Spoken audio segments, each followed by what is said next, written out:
Okay, good morning, guys. It's Ron. It's the 16th of March already. The month is halfway over. Seems like the year is a fourth of the way over. Uh time is flying by right before us.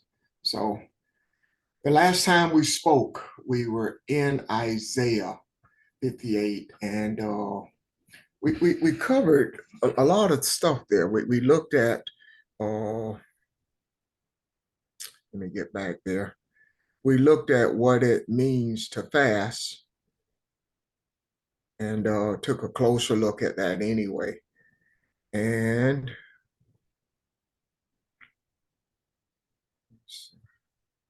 we talked about fasting, we talked about being repairers of the breach, and we talked about the inheritance of Jacob. Those were the things that kind of led us. And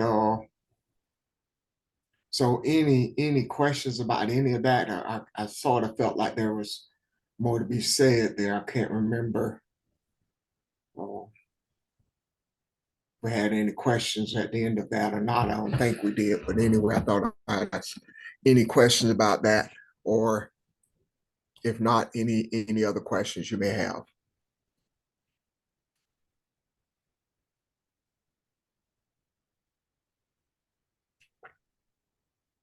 Anyone questions? First on Isaiah 58, then on anything else that we may have talked about, or you may have seen in the last day or two.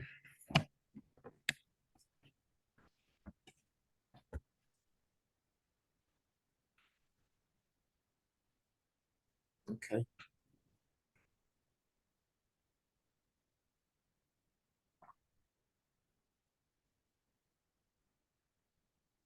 Let's see, George, are you on? Was there anything else that you may have seen in the repairs of the breach? Anything else you may have want to talk about or point out, rather?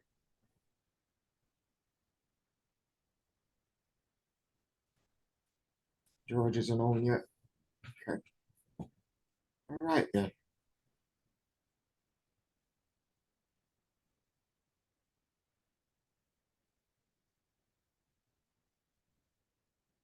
Um, I want to look at something, and I think kind of falls in line with this. If there are not any questions to take us elsewhere, any questions or comments on anything to take us elsewhere. Let's look at Haggai, first chapter. I think it kind of goes in with what we've been discussing.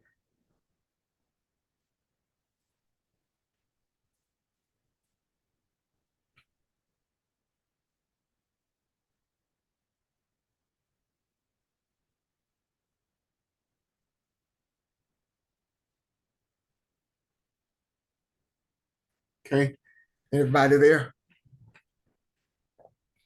In the second year, I'm in the first chapter of Haggai. Okay, in the second year of Darius the king, on the first day of the 6th month, the word of, and I forgot to look up six, the word of the Lord came to the prophet Haggai to Zerubbabel, the son of Shealtiel, the governor of Judah, and to Joshua, the son of Jehozadak, Jehozadak, Jehozadak, the high priest, saying, Thus says the Lord of hosts, this people say the time has not come, even the time of the house of the Lord to be rebuilt.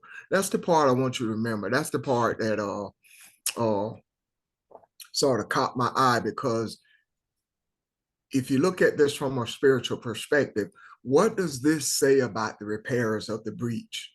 What is this? How does this tie in, or do you see a tie in with it? Uh, that verse again. Thus said the Lord of hosts, this people say the time has not come, the time for the house of the Lord to be rebuilt. Then the word of the Lord came to Haggai the prophet, saying, Is it time for you yourselves to dwell in your paneled houses while the house lies desolate? Now, therefore, thus said the Lord of hosts, consider your ways. You have sown much, but harvest little. You eat, but there is not enough to be satisfied. You drink, but there is not enough to become drunk. You put on clothes, but no one is warm enough, and he earns wages into his purse, put into purses with holes. Thus said the Lord of hosts, consider your ways, go up the mountain and bring wood and rebuild the temple, that I may be pleased with it and be glorified, said the Lord. And look for much to behold. It comes too little when you bring it home. I blow it away. Why? Declares the Lord of the hosts, because of my house which lies desolate, which each of you run to his own houses. Therefore, because of you in the sky has withheld its dew, and the earth has withheld its produce. I call for a drought on the land, on the mountain, on the grain, on the new wine, on the oil, on what the ground produces, on men, on cattle, on all the labor of your hands. We could stop right there and kind of talk about, what is this saying? What do you see here? A couple of things stand out to me, and I mentioned intentionally the repairs of the breach. That is something that is an action that has to be done by the human, as we have discussed, of course. Sort of like, when we read in the scriptures, the awakening of Adam, that has to be done by Adam, and we are the ones who repair this breach. But we look at this, and you look at it in a practical way, in a historical way, even, to say that they were living much the way they desired to live, with total disregard to the house of God. But if you look at it in a spiritual sense, what this says, or one of the things it says, is here you are satisfied with your religious ways. You're satisfied with doing everything that seemingly is right to you. Everything seems to be okay. You're not doing any thing in your sight that is wrong, but the house that needs to be rebuilt is you. You're not doing anything that is holy or righteous. You're not even paying attention to how you honor me. But you're going on with your daily lives, and you say, this is God that said, you say it is not time to do so. Then when is time?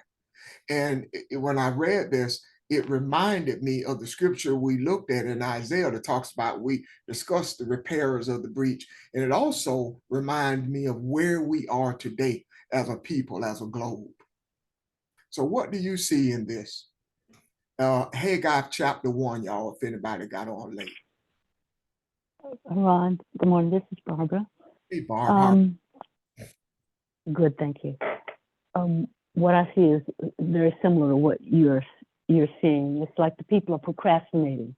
They're putting off the essential part of what they needed to do. They're busy building their own houses, almost as if serving their own gods in a way. Yeah. Although it didn't say that. But when I put anything else before a boom, then that's where my desires are. That's where my heart is. That's where my thinking is. And that's what they were doing. And even though they were doing all of this, it says that everything they were doing wasn't quite enough. They thought it might have been, but it wasn't quite enough. Even the monies, they thought they would get monies and wealth. It was going right through their hands. And so they really were not feeling what they were doing. In other words, they weren't seeing the importance. They were drinking, making merry, all of those things, but not being filled. There was always something, an emptiness. And it's almost like they continue on and on trying to fill that emptiness, when that emptiness related to building themselves spiritually. Yes. So they were trying to satisfy that with physical kinds of things and could not do it. Thank you. Thank you, Barb. Can I, Yes, I, ma'am. can I add to that? Good morning, this is Audrey. Good morning, Audrey. You mentioned consciousness and you mentioned wine, drinking wine. But well, no, you mentioned land. Land is consciousness. And you mentioned wine. And wine is another representative of wisdom, although they were sort of misusing it. But to me, what it says is, because there was no house, quote unquote, of God, they were no longer experiencing God like in their inner house. Yeah. So they were looking to the outside, and basically because they were no longer experiencing God within themselves, then they could look to other things. They could look to wine as a source of, I need to feel better. Or they could look to other things, trying to get enough money, so they wanted to feel better. But because we experience God in our inner parts, in our inner heart, if we lose that, nothing else can replace that. Because that spiritual part is so much a part of our inner selves that if we let it go, then we're always going to be looking for something outside of ourselves to replace it, when in fact nothing outside of ourselves can replace it. I want to read something here that I've been looking at. It's from this Holler book about the Nag Hammadi scriptures. And it says, when people cease to experience God, they are forced to believe in him, and belief is subject to being lost. The inner self, the inner sense of God, is rooted in the deep, deep psyche, not in reason or belief. So when experience is lost, reason or belief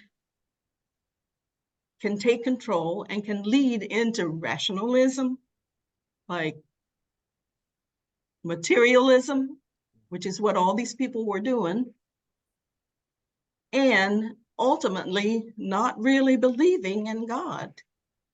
Yeah. So these people were losing themselves. They were losing that inner knowledge, that higher spirit within themselves. And they were looking for something outside themselves. So God just became an object to worship, an object out there to worship, with no relationship to their inner selves. Yeah. So that's basically what happened. They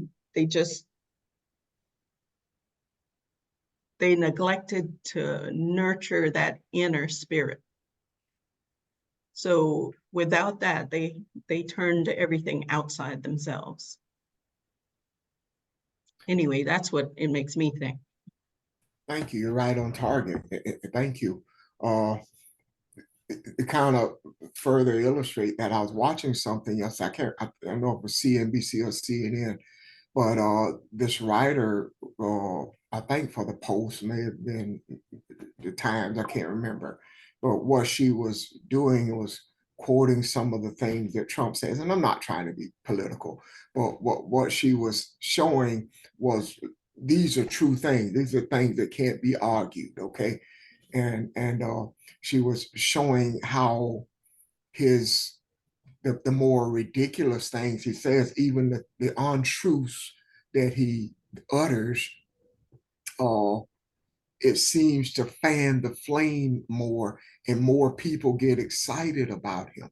And it made me think about that very thing. To them, God is taken on another form.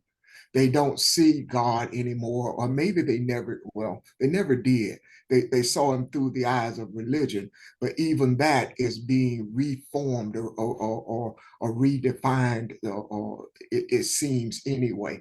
So when you look at the state of the world, and this is a conversation I think I had with Pastor some years ago. Even people that are, we see that society tosses away, whether they be on drugs or alcohol or whatever. They are, what if they are people searching for that higher thing that they know is inside of them, and they don't know how to obtain it? So the only way that they can reach what they think is that ultimate plateau is through some type of outside stimulus to get them there. So I'm just saying all that to kind of line up with what we're saying, what we're seeing here. The state of affairs of the world is what it is, and there has to be someone who wants to see truth, wants to see enlightenment, and understand what is taking place, not only in the scriptures, how it speaks to us, but how we pull this all together and bring meaning to it. Ron, I have a comment. Yes, ma'am. Good morning. This is Evelyn. Good morning, Evelyn. Good morning, family. Hey, what you read previously, I did it all. I did everything that you mentioned in those scriptures externally, not realizing, trying to find out who I was or who I am. I used religion. I had my children in church all day, all night. I took them to different churches, singing and doing this and that, not realizing I was just trying to find who I am. Yeah. So what you read me on the pages, and I'm not ashamed to tell anybody about it. And I'm still searching, but I never did leave God out of the equation. But I just wanted to make that statement, to comment on that, because what you read was me. That's all I want to say. Thank you. Thank you, Evelyn. Go ahead, Audrey. Yeah, Evelyn, I agree, because religion kind of teaches us that God is outside of it, outside ourselves. Mm-hmm. Mm-hmm. So we're searching for it all over the place. And you're right, everybody's looking to find themselves. And they're just searching, not really realizing that it's inside all the time. All the time. Yeah. I couldn't agree more. That describes a lot of us. We've all had our own journey, and you're absolutely right. There's nothing to be ashamed of. I'm proud of my journey. I'm you know, it's some of it seems like wasted time, but it all added to us being here now.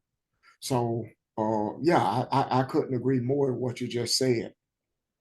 One of the things that really stands out with me is when you look up, we've been for so long, when I see some scripture like this, especially in the Old Testament, I try to look up the names in the first two verses, because they tell us, and I think I see the full story now. What we've studied when we look at Cush, Kemet, and that history of spirituality, what is that really saying to us? I think that goes with the scriptures. No, it wasn't written at the same time. It did not occur at the same time. But if you look at it from a spiritual perspective, or it is no different than saying all the events that happen in your life, excuse me, that bring us to this point, is meshing together now. So it paints a different picture. So, like for example, some of these names, Zerubbabel means to burn or to be scorched or to wax warm. It also comes from the word Babel, to mean to be confused. Haggai means festival or to be to gather from a pilgrimage. What's it? Shatel, I have asked and inquired of God. So I think what this is as we reach back for spirituality, the scriptures are the picture. The scriptures are showing us that frame of mind that we've been talking about.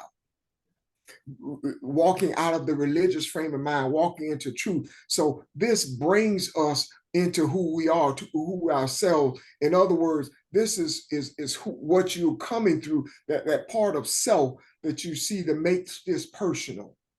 So as we look at these names, that's how I see the tie-in here. And it does this other thing too.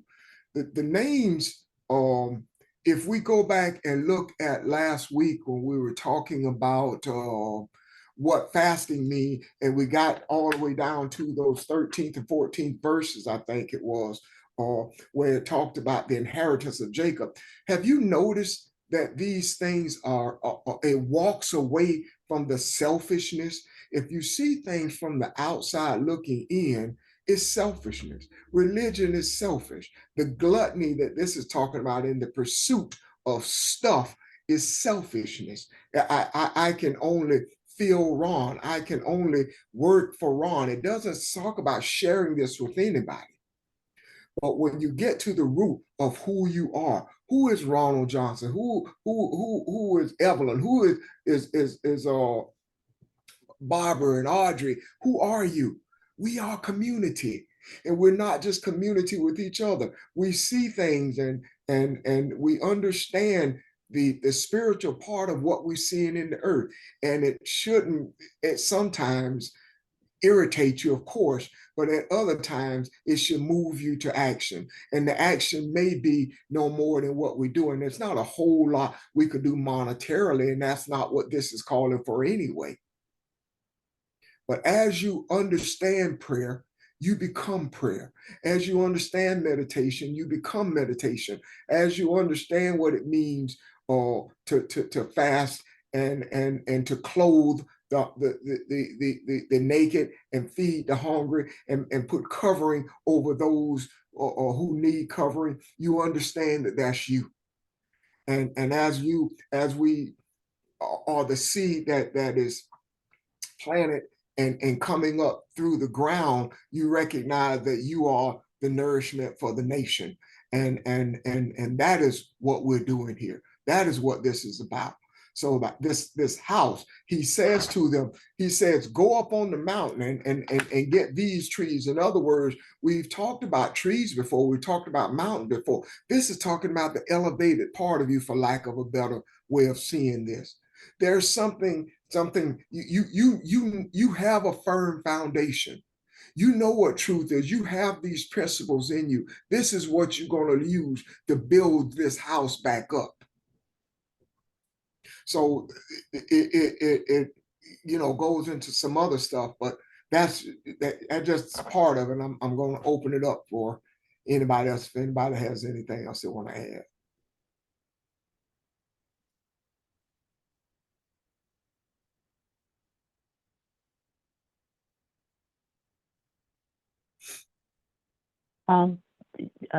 Barbara again, just to add to what you said, when we think about our house, it is a container. Is what a house is. It holds things. Mm-hmm. The physical house is a container. It holds things. physical things that we think have purpose for us. The body, the physical body, is a house. It holds the essence, if you will. And when we think about the physical reality, instead of the essence of what it really holds, the spiritual essence, if we put our thoughts and importance on the physical part of that, we trick ourselves. We deceive ourselves. We try to trick others and put others down. And as you say, we're selfish about what we do. But when we understand that this physicality, this physical part of us, is only a vessel that holds the spiritual essence of who we really are, then we open ourselves up to whatever the universe provides for us to make us more balanced, to make us safe, to make us the love that we are. And that's what we can share with others when we understand the relationship of the physical and the spiritual. For us here, the physical does have meaning in that it does, in fact, hold the essence, the true essence of who we are spiritually. Amen. Amen. Thank you, Barb. You made me think about something during course of the week. I was looking at, I don't remember which one it was now, Proverbs, and it was talking about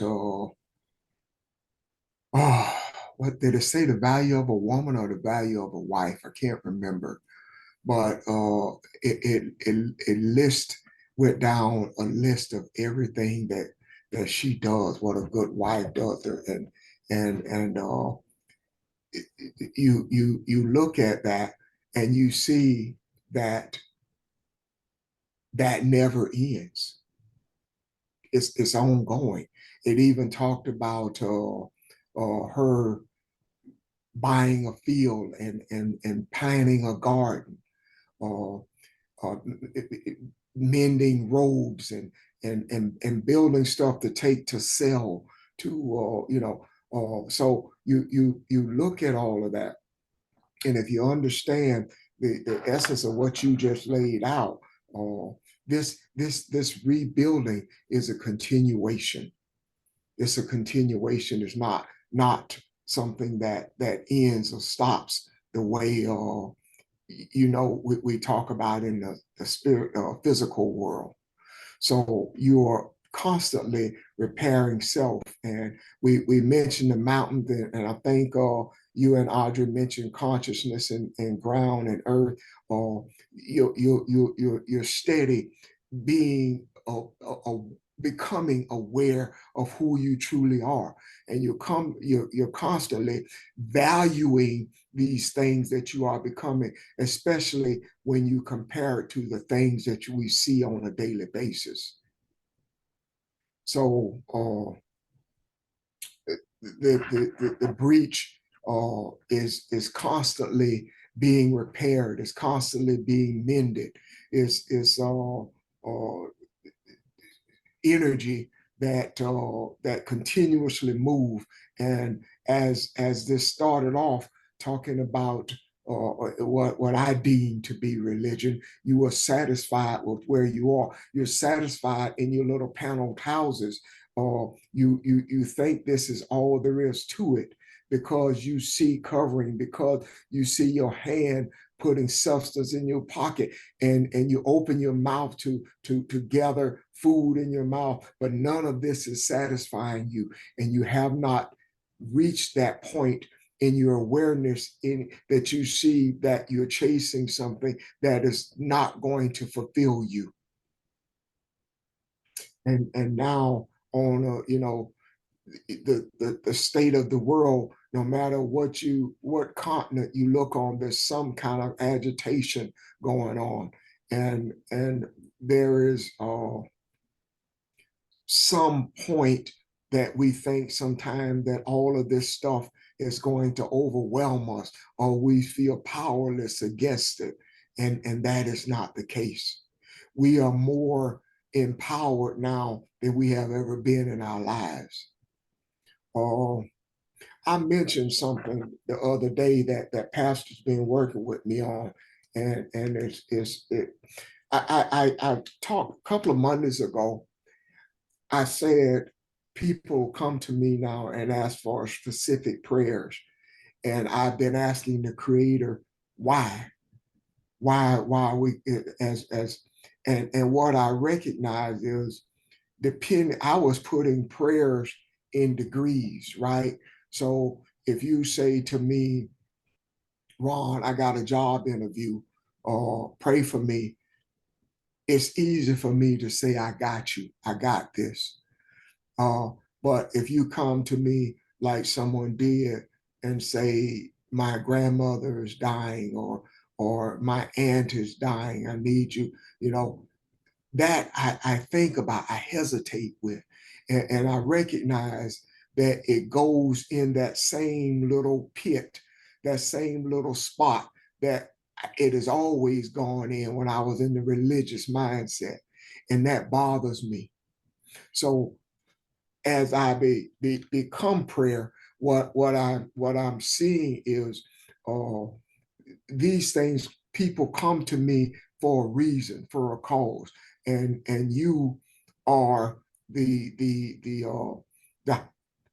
check this out. You are the highest point on the earth. You are the one, as it says in Isaiah, that you will be, what did it say, riding the heights of the earth? You are the one that would be uplifted. So that's the thing that I keep in my mind. They don't come to you for no reason. They come to you for a reason. But the thing is, my prayer life is to look at the spirit, look at the soul of man, and stop being so concerned with the body. So I feel less than if I can't heal the body. And maybe that was never the intent of any of this to start with. So that's part of my learning. That's part of my understanding what it means to fast, as part of being the healer of the breach, looking past what I've always seen in the past, and looking at when someone says pray, look at it from the perspective of the mindset that I am now, and don't let that bring me back to that old place. This is continuous. Anyone else? Does that make sense at all?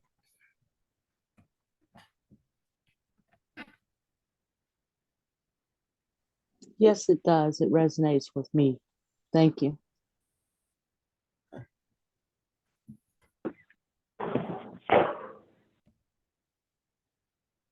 Anyone else?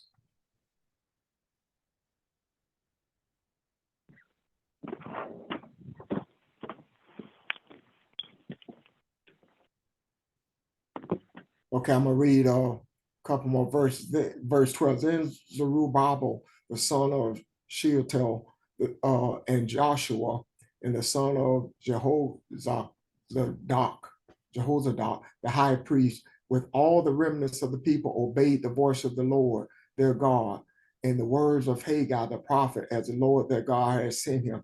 And the people showed reverence from the Lord. Then Haggai, the messenger of the Lord, spoke to by the commission of the Lord to the people, saying, I am with you, declares the Lord. So the Lord stirred up the spirit of Zerubbabel, the son of Shealtiel, governor of Judah, and the spirit of Joshua, and the son of Jehozadak, the high priest, and the spirit and all the remnants of the people. And they came and worked on the house of the Lord of hosts, their God, on the 24th day in the 6th month in the 2nd year of Darius the king. What is that just saying? What is that saying? Every one of us have captains to our thoughts. Every one of us has something in us that inside your mind that you have to subdue sometime. We've talked about this on so many occasions. We talked about it from the perspective that really resonated, hit home with me, is being equally yoked. But we've talked about this on a number of occasions, getting that community in your mind as at one. So what this is saying is all those voices in your head that have been leaders to you, all those captains, all those kings, or even that portion of you that has led you in the place of religion, has to be subdued, has to come under submission. It is not a battle like or that you're going to fight against self and win because you're going to demand yourself not to think about this, think about that. It doesn't work that way.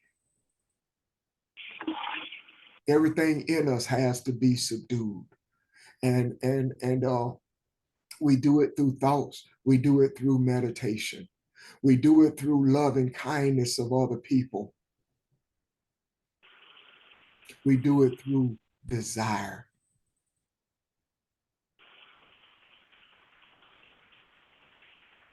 The thing that caught my attention was when you said, I am with you. Yeah. Way back with Moses, God was saying, I am sent you, I am. So he's kind of reminding them that I am is with you, within you. Exactly. Yeah, so he's just reminding them. Thank you, Audrey. Anyone else? Yes, this is Evelyn. It's also reminding us too that it is the I am, and we are the I am. Yeah. Yes, ma'am. We talk about everything in the Bible and scriptures. It's about us, and they all are allegories. But the more I have Bible study, more we on the broadcast, the more and more I get fed. This soul food of learning who we are. And you were talking about earlier how we just try to fulfill things internally without external things, and how far we've gotten away from the creator or the universe or Abun. I'm looking out right now. This is what gets me on. And I know this is not what we're talking about, but everything does tie in. How we're having to use our taxpayer money to pay somebody to pick trash up off the side of the street or off the interstate. And that shows me also how far off we are from the universe or ourselves. I'll say ourselves because we are the universe. So yeah, the scriptures is telling us that God is the I am, that we are the I am. I know I said a lot, but yeah. I'm done. Thank you, Evelyn. Yeah, as far as that is concerned, I have come to the point where I try not to busy myself a whole lot looking at stuff except to see what's going on in the world. But a lot of it is sort of depressing and disgusting to see some of the decisions that leaders make. But they don't know any better. And I remind myself of that sometimes, although I'm the one saying the words, they don't know any better. You see it every day. I see it at work sometimes, some of the decision, the way leadership treats people. And you just take a deep breath and you remind yourself of who you are and why you're there. So again, the breach cannot be repaired if it wasn't at one time already whole. It didn't say we're building a connection. It doesn't say it says we're making a repair. We're fixing something that was at one time whole. And the thing that is one time whole, or if I look closely, Ron is what's fractured. So as I repair that breach inside of me, and each and every one of us do the same, that is what is moving mankind in the right direction.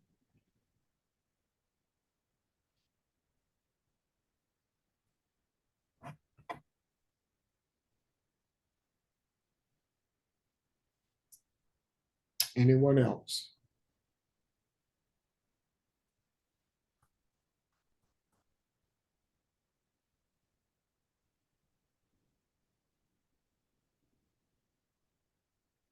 Also, I'm reminded, I went back and looked at what that boy name? Jacob. Uh, Everything that happened to him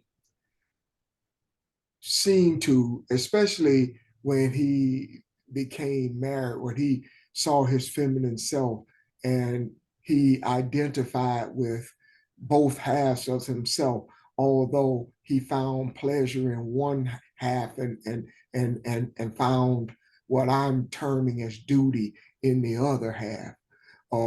But the point I'm making is you look at his journey, especially since after he left his parents' house, it became more difficult. It wasn't something that, we read the scriptures and we think, well, all I have to do is believe. Or Ron doesn't get anywhere without bringing the community with him. So what we are preparing, as we see, and we're coming up on an election, we're gonna see some difficult things. We're gonna see some things that that will be hurtful. We're going to see racial things that take place. We're going to see hateful things that take place. And what we are doing now is getting prepared for those things. And think about how many times in the past we have discussions with the book closed. We don't have to talk about the scriptures with the book open. We talk about what goes on, things that bother us, or things that we need to discuss, or things that we see. We will have more of those discussions. But we ready ourselves for this task that we have been invited to and have accepted the invitation to stand in the gap for mankind and be repairers of the breach. And I, for one, don't know any place else I'd rather be in the earth right now. So I just saw this and I thought it kind of pointed us to where we are. As we don't want to go back, or we see people that are busying themselves on this and that and in their own way, following God, what they have done in religion for all this time. But I think the world, the universe is in good hands. Excuse me. In spite of what we see, in spite of who's running things seemingly in the earth, the universe is in good hands. And as we breathe, and as we recognize this, and recognize that the temple is being rebuilt, the breach is being repaired.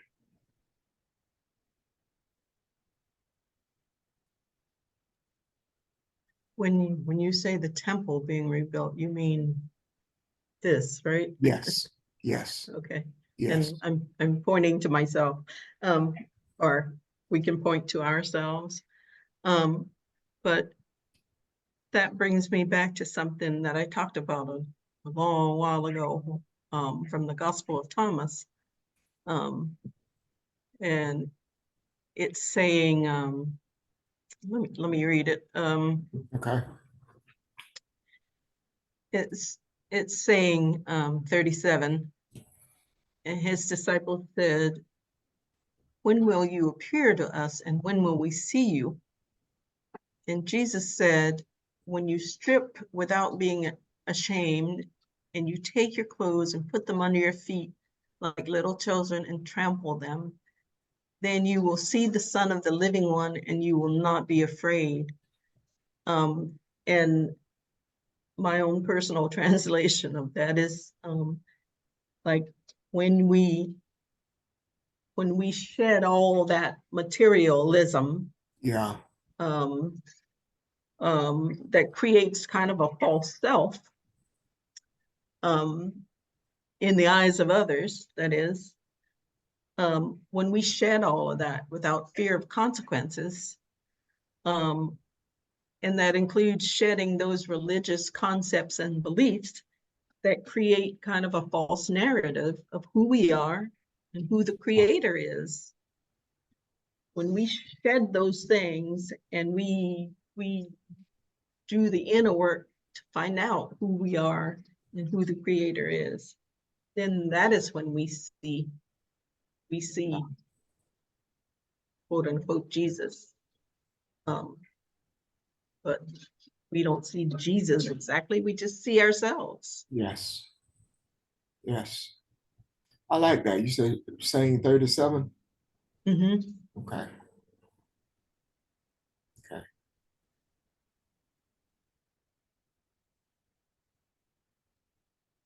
It's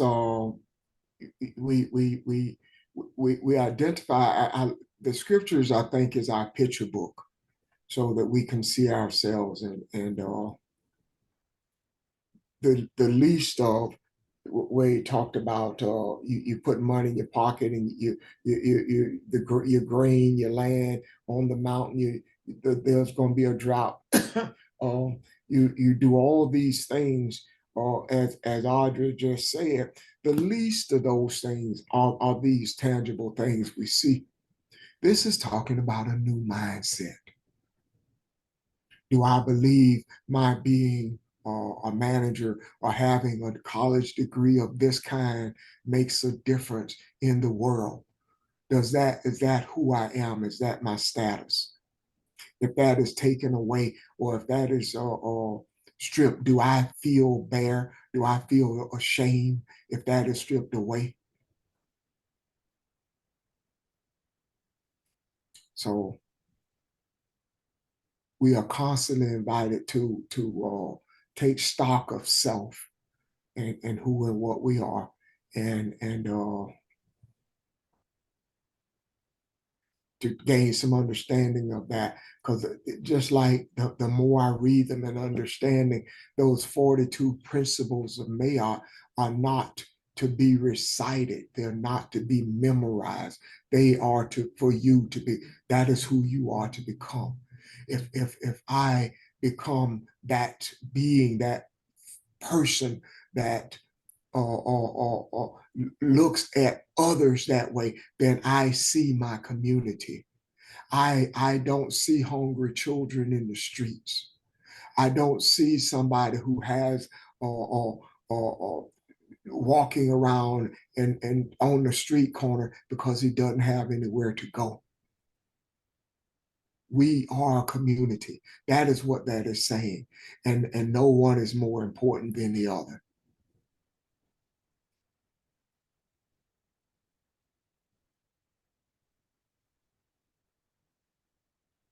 Any thoughts or questions, y'all?